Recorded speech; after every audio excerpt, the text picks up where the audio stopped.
Amit Shah sir please save me ఇదే చివరి సాయం జగన్ విన్నపం.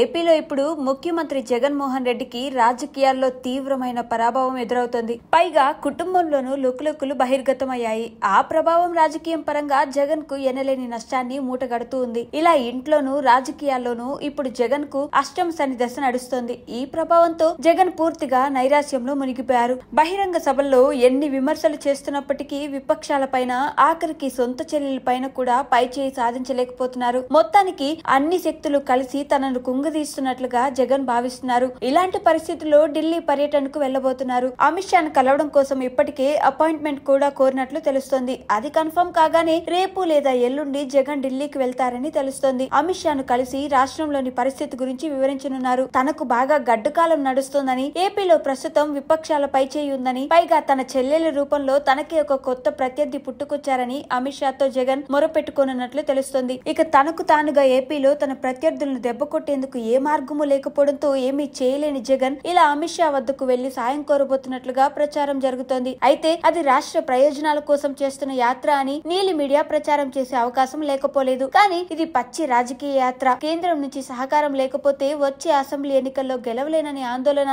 జగన్ ను వెంటాడుతోంది. అందుకే జగన్ ఢిల్లీ పర్యటన తలపెట్టారు. అసెంబ్లీ ఎన్నికల్లో తనకు సహకరించాలని అమిత్ షాను కోరనున్నట్లు తెలుస్తోంది. అయితే కేంద్రం కూడా తేరగా ఏం సాయం చేయదు, అందుకు ప్రతిఫలము కోరుతుంది. కాబట్టి బీజేపీ పెద్దలతో జగన్ బేరం కుదుర్చుకుని వస్తారని చెబుతున్నారు. సరిగ్గా ఇదే సమయంలో రాజ్యసభ ఎన్నికలకు నోటిఫికేషన్ విడుదలవడంతో ఇప్పటికిప్పుడు ఒక రాజ్యసభ స్థానాన్ని బీజేపీకి కట్టబెట్టేందుకు కూడా రెడీ అయినట్లు తెలుస్తోంది. ఏపీ నుంచి 3 రాజ్యసభ సీట్ల భర్తీకి నోటిఫికేషన్ విడుదల కాగా ఆ 3 స్థానాలకు వైసీపీ అధినేత జగన్ 3 పేర్లను ప్రకటించారు. వారిలో బాబాయ్ వైవి సుబ్బారెడ్డి, గొల్ల బాబురావు, ఆరణి శ్రీనివాస్ ఉండగా చివరి ఇద్దరిలో ఒకరికి భంగపాటు ఎదురుకానున్నట్లు సమాచారం. వైవి సుబ్బారెడ్డి మాత్రం సేఫ్ గా ఉండే ఛాన్స్ ఉంది.